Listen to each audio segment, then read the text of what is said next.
नमस्कार दोस्तों, स्वागत है आप सभी का आज के इस महत्वपूर्ण और खास वीडियो में। बागेश्वर धाम का पर्चा आ चुका है, तुम्हारा नाम का पर्चा आ चुका है। अगर यह भविष्यवाणी गलत निकला तो पूरे 50 लाख का इनाम दूंगा। जी हाँ दोस्तों, आप सभी को यह बात बताना चाहेंगे, अगले 24 घंटे के अंदर यह बड़ी खुशखबरी आपका इंतजार कर रहा है। एक खुशखबरी इतना बड़ा है कि सुनते ही घर और परिवार खुशी से नाचे लगेंगे। जी हाँ दोस्तों, आपकी आंखों में खुशी की आंसू आ जाएंगे। 7 जन्मों की सबसे बड़ी खुशखबरी अब आप सभी की जिंदगी में आने वाला है। इससे आप सभी का जीवन एक झटके में सुधार ना जाए तो फिर कहना। बस हमारा असर देखना है कि वीडियो को सच्चे मन से लाइक करके इसे अंत तक देखिएगा। वीडियो शुरू करने से पहले हम आप सभी से एक महत्वपूर्ण बात करना चाहते हैं कि हम आप सभी के लिए अच्छे से जानकारी के लिए दिन रात मेहनत करते हैं। बहुत छानबीन करने की बात, आप सभी के लिए हम बहुत अच्छे जानकारियां लेकर आते हैं जो कि आप सभी के जीवन के लिए बहुत ही ज़रूरी होता है। और दोस्तों, इन सभी के लिए हम आपसे कुछ नहीं चाहते हैं, बस हम इतना चाहते कि आप हमारे चैनल को सब्सक्राइब कर लें और हमारे चैनल से जुड़ जाएं, जिनमें आपको 1 रुपया भी नहीं लगेगा। बस इतना हमारा आप सभी से हाथ छोड़कर प्रार्थना है, निवेदन है, तो हमारा भावना को ज़रूर समझिएगा और हमारे चैनल को सब्सक्राइब कीजिएगा। जी हाँ दोस्तों, बधाई हो, आपकी किस्मत संवर गई। कलयुग के सबसे बड़ी लॉटरी लगने वाली है। जी हाँ दोस्तों, हम आप सभी को यह बात बता दें कि भूल कर भी आज के इस वीडियो को आप नज़रअंदाज मत करना। समय निकालकर इस वीडियो को एक बार अंत तक ज़रूर देखना, चाहे कुछ भी हो जाए। अगर आप यह वीडियो देख लेंगे तो हम दावे के साथ कहते हैं कि आपकी पूरी जिंदगी बदल जाएगी। जी हाँ दोस्तों, हम सभी को बता दें कि यह वीडियो आपके लिए एक वरदान साबित होने जा रहा है। दोस्तों, इस बात की हम आपको गारंटी देते हैं क्योंकि इस वीडियो में हम आपको ऐसी रहस्यमयी और गुप्त लेकिन बहुत ही आवश्यक बातें बताने जा रहे हैं जिन्हें अब तक आपको किसी ने बिल्कुल भी नहीं बताया होगा। जी हाँ दोस्तों, और हम आपको भरोसा दिलाते हैं कि यदि आपने इन बातों को अपने जीवन में शामिल कर लिया तो आपका जीवन जैसा आप चाहेंगे वैसा हो जाएगा। जो भी आपकी इच्छाएं होंगे सब पूरी होंगे और आप ईश्वर के प्रिय और भक्त बनकर अपना जीवन भी जिएंगे। और इसी के साथ साथ प्यारे दोस्तों, हम आपको एक ऐसा विशेष महाशक्तिशाली के उपाय बताने जा रहे हैं जो आपके ऊपर इतना कारगर साबित होगा कि फिर चाहे आपके ऊपर पितृ दोष लगा हो, काल सर्प दोष लगा हो या फिर किसी भी प्रकार का वास्तु दोष लगा हो, सारे दोष केवल एक ही उपाय को करने मात्र से दूर हो जाते हैं। जी हाँ दोस्तों में, और यह उपाय हमारे पुराणों में वर्णित है। तो इस उपाय को यदि आप पूरे भरोसे के साथ करेंगे, पूरे विश्वास के साथ करेंगे, तो यह उपाय आपके जीवन में एक बड़ी क्रांति लेकर आएगा। इसलिए दोस्तों, हमारा आपसे निवेदन है कि वीडियो को पूरा देखें, वीडियो का एक भी भाग मिस ना करें, क्योंकि इस वीडियो में आवश्यक बातें हर एक अंश में, हर एक भाग में बताई जा रही हैं जिन्हें आपको ध्यान से सुनना है। और यदि आप इन बातों को समझ जाएंगे और अपने जीवन में अपना लेंगे तो आपकी हर मनोकामना निश्चित तौर पर पूर्ण होने जा रही है। हम आपको अपने पिछले कई वीडियोस में ये बता चुके हैं कि आपकी ग्रह दशा अच्छी चल रही है और आपका समय अच्छा चल रहा है। अब आपके जीवन में कोई समस्या नहीं रहेगी, लेकिन फिर भी हम जानते हैं कि कुछ लोग हैं जो अभी भी समस्याओं से पीड़ित हैं। उनके जीवन में उद्धार कभी हो नहीं पाया है, उनकी मेहनत का उन्हें सही फल अब तक प्राप्त नहीं हो रहा है, जिसका नतीजा यह है दोस्तों कि आप लोग अपनी समस्याओं के समाधान के लिए इधर उधर भटक रहे हैं। कोई आपसे कह देता है कि आपके ऊपर पितृ दोष है, कोई कह देता है वास्तु दोष है, कोई कह देता है कि ग्रह दोष है, लेकिन आपको समझ में नहीं आ रहा है कि आप किस दोष का निवारण करें और कैसे आपके जीवन में खुशियां आएंगी। तो आपको बस इतना करना है कि इस वीडियो को शुरू से लेकर अंत तक देखना है। इस वीडियो में हम आपको बहुत ही जरूरी रहस्यमय बातें बताएंगे जिन्हें जानने के बाद निश्चित तौर पर आपके जीवन एक क्रांति गठित होगी और आपका जीवन बदल जाएगा। तो चलिए दोस्तों, वीडियो की शुरुआत करते हैं, लेकिन आपसे एक निवेदन है कि पूरे भक्ति भाव के साथ कमेंट में जय मां भवानी अवश्य लिखें। माता आपका कल्याण करेंगे। और दोस्तों, एक बड़ी आप यह बात तो जानते ही होंगे कि गुरु का ज्ञान पाने के लिए गुरु को प्रसन्न करना बहुत आवश्यक है। और हम आपसे किसी चीज का कामना नहीं करते हैं, बस आप हमारे चैनल को सब्सक्राइब कर लें। ऐसी हमारा हृदय बहुत प्रसन्न होगा और आप हमारा सदैव प्रिय बनकर रहेंगे। जी हाँ दोस्तों, अब हम जानते हैं कि आप अपने मन में ईश्वर के लिए एक गहरा जुड़ाव रखती हैं, भाव रखते हैं, लेकिन आपकी भक्ति का एक अलग स्तर है। सामान्य लोगों को वह समझ में नहीं आता है, क्योंकि आप दिखावीबाजी नहीं करते हैं। आप ईश्वर से सच्ची भक्ति करते हैं, दिखावीबाजी और ढोंग पर नहीं पड़ते हैं। तो दोस्तों, आज हम आपको बताएंगे कि भगवान से आपको अपनी हर एक इच्छा कैसे मनवाने हैं। जब भी आप मंदिर जाते हैं तो आप ध्यान रखें कि जब भी आप मंदिर में जाकर भगवान से कहते हैं कि हे भगवान, हमें यह चाहिए या हमें यह मिल जाए, नौकरी लग जाए, व्यापार में तरक्की हो जाए, या फिर हमारा बच्चा अच्छे नंबरों से पास हो जाए, वगैरह वगैरह, तो आपकी सारी इच्छाएं भगवान कभी पूरी नहीं करने वाले हैं। जी हाँ दोस्तों, इसलिए लोग अक्सर मंदिरों के चक्कर लगाते रहते हैं और उनकी इच्छाएं पूर्ण नहीं होती हैं। कभी कभार यदि उनके कर्म प्रबल हैं तो इच्छाएं पूर्ण हो ही जाती हैं, लेकिन सामान्य तौर पर ऐसा देखा गया है कि लोगों की इच्छाएं पूर्ण नहीं होती हैं। फिर लोग कहते हैं कि भगवान हमारी सुनते ही नहीं हैं।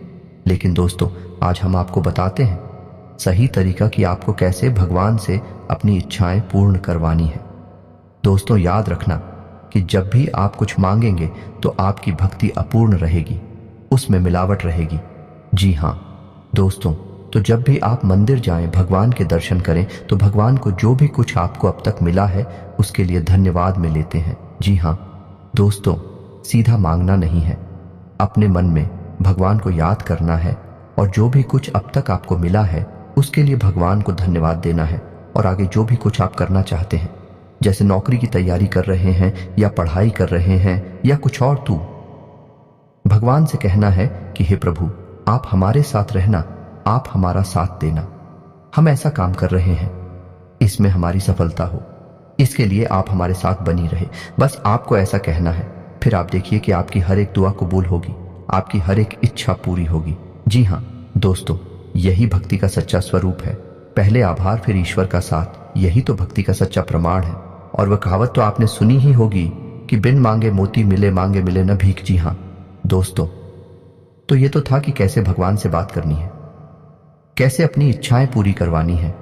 ये दोस्तों, भगवान तो आपकी इच्छा पूरी करने के लिए ही बैठे हैं, लेकिन कर्म को आपको महत्व अवश्य देना है, क्योंकि बिना कर्म किए भगवान भी आपका साथ नहीं देंगे, चाहे आप कितने ही चक्कर मंदिर के क्यों न लगाएं, क्योंकि फिर आपकी हर एक भक्ति भी झूठी भक्ति कहलाई, कि क्योंकि आप भगवान को भी भ्रम में डाल रहे हैं। भगवान से भी व्यापार करना चाहते हैं तो कर्म प्ले करें, मेहनत करें, फिर भगवान का साथ मांगे, आपकी हर इच्छा पूरी होगी, हर काम में आपको सफलता प्राप्त होगी। तो चलिए दोस्तों, अब हम बताते हैं कि वह कौन सी खास बातें हैं जो आपको अपने जीवन में शामिल करनी है, जिससे आपका जीवन बहुत सुंदर हो जाएगा। तो दोस्तों, हम देखते हैं कि लोग अपने ग्रह दोषों से परेशान हैं। कोई किसी ग्रह का उपाय कर रहा है, कोई किसी ग्रह का उपाय कर रहा है, लेकिन कोई भी उपाय काम नहीं कर रहा। कभी कभार उपाय काम कर जाते हैं और कभी कभी नहीं भी कर पाते हैं। तो दोस्तों, इसका सबसे सरल तरीका यह रहेगा कि आपके मन में जो भी इच्छा है, आप उस इच्छा को अपने मन में रखें और सुबह सूर्योदय के समय सूर्य को जल अर्पित अवश्य करें। ऐसा इसलिए क्योंकि सूर्य हर एक ग्रह का मुखिया है, हर एक ग्रह का केंद्र है। तो जब आप सूर्य को जल अर्पित करते हैं तो आप हर एक ग्रह को अपने पक्ष में कर लेते हैं। जी हाँ दोस्तों, अब करना आपको यह है कि जब भी आप अपनी कोई इच्छा पूर्ण करवाना चाहते हैं तो आप उस इच्छा को अपने मन में याद करें, और जिस जल को आप सूर्य को अर्पित करने जा रहे हैं उस जल में थोड़ी सी चीनी अवश्य मिला लें। इस उपाय को करने से आपकी हर एक इच्छा पूर्ण होगी और आपके ऊपर जो भी ग्रह दोष लगे हुए हैं वे 2 साल के हो जाएंगे, कम हो जाएंगे। जी हाँ दोस्तों, और यदि आप इस कार्य को रोज नहीं कर पाते हैं, यदि आपकी जीवन शैली व्यस्त है, तो आप कम से कम रविवार के दिन तो इसे अवश्य करें हैं। और जब भी आप इस क्रिया को करें उस समय ओम सूर्याय नमः इस मंत्र का 11 बार जप अवश्य करें। फिर आप देखें आपका जीवन बहुत ही सुंदर हो जाएगा। तो एक गलती और है जो अक्सर लोगों के घरों में देखी जाती है कि महिलाएं जब भी आटा गूंजती हैं तो आटे को ढूंढने के बाद उसे रख देती है कुछ समय के लिए, उसके बाद फिर रोटियां बनाती हैं। इसमें गलतियां हो जाती है कि जब भी आटा गूंद आ जाता है उसे ढूंढकर यूं ही रखकर छोड़ दिया जाता है। दोस्तों, याद रखें कि जब भी खुदा हुआ आटा यूं ही छोड़ दिया जाता है तो वह पिंड का रूप ले लेता है और पितरों का भोजन बन जाता है। और जब आप उस आटे की रोटी खाते हैं तो असल में आप पितरों का भोजन खा रहे हैं। आपको पितृदोष से कोई बचा नहीं सकता है, आपको पितृदोष भयंकर तरीके से परेशान करेगा। तो अब आपको करना क्या है, तो आज हम आपको बताते हैं। आटा गूंदने की और रोटी बनाने की सही विधि, तो आपको क्या करना है कि तांबे के पात्र में जल लेना है और उस जल से ही आटा गूंदना है, और जो जल बच जाए उसे किसी पौधे में डाल देना है। उसके बाद कोशिश करें उस आटे से तुरंत रोटी बनाते, और यदि समय है रोटी नहीं बनानी है तो उस आटे में उंगलियों के निशान बनाएं और उसे गीले नमी वाले कपड़े से ढककर रख दें। जी हाँ दोस्तों, तभी वह आटा बचेगा, और यदि आपने ऐसा नहीं किया, उसे सीधा सीधा कहीं पर रख दिया, तो वह पिंड का रूप ले लेगा। जी हाँ दोस्तों, तो आपको यह ध्यान रखना है, आप इस तरह से यदि आंखें खुलेगी और रोटियां बनाएंगे, आप कम से कम पितृ दोष से तो बच ही जाएंगे। जी हाँ दोस्तों, आप इतने ही पितृ दोष के उपाय करते रहे, लेकिन यदि आप आटा गूंदने में यह गलती करते हैं, रखे हुए आटे की रोटी खाते हैं या फिर बाद से आटे की रोटी खाते हैं, बासी रोटी खाते हैं, तो आपको पितृदोष से कोई भी इस संसार की शक्ति बचा नहीं सकती। आपके घर में सद्गति कभी आ नहीं सकती। इसी प्रकार दोस्तों, अब आपको बताएंगे कि जब आप उस सोने के लिए जाते हैं तो आपको क्या करना है। तो अपने तकिए के नीचे आपको एक हरी इलायची रख लेनी है और एक मोर पंख रख लेना है। जी हाँ दोस्तों, इसे होगा ये कि आपको बहुत मीठी नींद आएगी, आपका मन एकदम शांत रहेगा और आपका सोया हुआ भाग जाग उठेगा। जी हाँ दोस्तों, और धन से जुड़ी हुई समस्याएं आपकी धीरे धीरे दूर होनी शुरू हो जाएंगे। दोस्तों, पुराने जमाने में हमारे पुरखे पूर्वज छोटे छोटे तमाम उपाय अपने जीवन में करते रहते थे, जिसकी वजह से घरों में शांति रहा करती थी। किसी भी प्रकार का क्लास नहीं होता था। धन दौलत भले ही थोड़ी कब हुआ करती थी, लेकिन जितना भी था बड़ा सुकून का था। घर में शांति रहती थी, आपस में प्रेम रहता था। लेकिन आज के समय में लोगों के पास चाहे धन दौलत हो या ना हो, लेकिन शांति, सुकून और आपसी प्रेम नहीं हो सकता। जिसका कारण यह है कि हम अपनी आध्यात्मिक और धार्मिक परंपराओं को पूर्ण रूप से भूल चुके हैं। ऐसी ऐसी गलतियां कर जाती हैं जिनका खामियाजा हमें जीवन भर भुगतना पड़ता है। इसी के साथ साथ दोस्तों, आपके घर में जो तुलसी का पौधा है उसमें आप कलावा अवश्य बांधे। जब आप अलावा तुलसी के पौधे में बनते हैं तो आपके घर में जो भी विपदा आएगी, जो भी समस्या आएगी, वह आपके दरवाजे से ही लौट जाएगी। जी हाँ दोस्तों, तुलसी का पौधा हमारे घर में सकारात्मक ऊर्जा का प्रतीक होता है, और जब आप कलावा बांधते हैं तो तुलसी के पौधे की शक्ति कई गुना बढ़ जाती है। फिर कोई नकारात्मक ऊर्जा हमारे घर में प्रवेश नहीं कर सकती है। दोस्तों, आपने सुना ही होगा कि जिस घर में भूतों का वास होता है, प्रीतों का वास होता है, उस घर में तुलसी पहले सूख जाती है। उस घर में तुलसी कभी पनप ही नहीं सकती है। इसीलिए तुलसी को सकारात्मक ऊर्जा का प्रतीक माना जाता है। और यदि आप तुलसी के पौधे का संपूर्ण लाभ लेना चाहते हैं तो उस पौधे को कलावा अवश्य बांधें। जी हाँ दोस्तों, हम जानते हैं कि आप काफी मेहनत करते हैं, आपने अपने जीवन में काफी संघर्ष किया है। अब संघर्ष का फल प्राप्त करने का समय आ गया है। हमारी भरसक कोशिश है, हम बहुत मेहनत करते हैं और आपके लिए बहुत विशेष ज्ञान है, ढूंढ कर लाते हैं, आपके लिए वीडियो के रूप में प्रस्तुत करते हैं, ताकि आपका जीवन सुंदर हो जाए, आपके जीवन से हर एक कष्ट दूर हो जाए। यदि हम 1% भी इस कार्य में कामयाब होते हैं तो हम मान लेंगे कि हमारी मेहनत सफल हो गई और मां भद्रकाली के लिए हमारी भक्ति भी सफल हो गई। जी हाँ दोस्तों, अब हम आपको बताने जा रहे हैं वह विशेष उपाय जो हमारे प्राणों से लिया गया है, और इस उपाय को करने से किसी भी प्रकार का दोष, चाहे वह हमारे घर में हो, चाहे वह हमारे स्वयं के ऊपर हुआ, किसी भी प्रकार का दोष दूर हो जाता है। जी हाँ दोस्तों, उपाय को ध्यान से सुने कि आपको करना क्या है। आपको यह उपाय अमावस्या के दिन करना है। जी हाँ दोस्तों, आपको यह करना है कि एक बेल का फल लेना है। ये 200 जैसे बेलपत्र होता है, उसी पौधे का फल लेना है और पके हुए फल को ही लेना है। और फल को लेने के बाद उसके अंदर का जो उसका खुदा होता है, उसका जो आंतरिक भाग होता है, उसे निकाल देना है और उसके अंदर सुगंधित पंजीरी बनानी है। यानी कि आटे को भूनकर, शक्कर मिलाकर, इलायची डालकर, जैसी भी आपको पंजीरी अच्छी लगती है। स्वयं खाने में वैसी ही पंजीरी उसमें भरते नहीं है। इसके बाद आपको सूर्योदय होने के 1 घंटे बाद तक आपको यह उपाय करना है।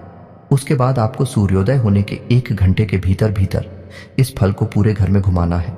जी हाँ दोस्तों, अपने घर के हर एक कोने में, हर एक कमरे में इसे लेकर जाना है और घर के हर एक सदस्य का इससे स्पर्श कराना है। जी हाँ दोस्तों, हर एक सदस्य का स्पर्श करा दें। उसके बाद इसे किसी पीपल के पेड़ के नीचे, जी हाँ दोस्तों ध्यान से सुने, किसी निर्जन स्थान पर पीपल के पेड़ के नीचे एक गड्ढा खोदकर इसे गाड़ दें। जी हाँ दोस्तों, मिट्टी के नीचे इसको दबा दें। उसके बाद सीधे वापस आ जाएं, मुड़कर ना देखें। इस उपाय को आपको केवल एक बार करना है और मात्र एक बार करने से ही आपके ऊपर किसी भी प्रकार का दोष लगा हो, चाहे वह कालसर्प दोष हो, चाहे वह पितृदोष हो, चाहे वह वास्तु दोष हो या किसी भी प्रकार का ग्रह दोष हो, सारे दोष समाप्त हो जाते हैं। यह बहुत बड़ा उपाय है, सुनने में बहुत सरल है लेकिन है बहुत ही शक्तिशाली।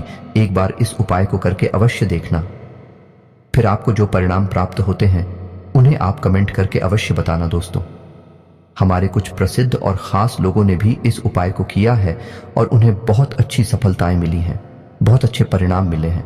हमें यकीन है कि आपको भी बहुत अच्छे परिणाम प्राप्त होंगे। दोस्तों, उम्मीद है कि वीडियो में दी गई जानकारी से आप किसी भी प्रकार का लाभ अवश्य ले पाएंगे। यदि आप ऐसा कर पाते हैं तो हमारी मेहनत सफल हो जाएगी।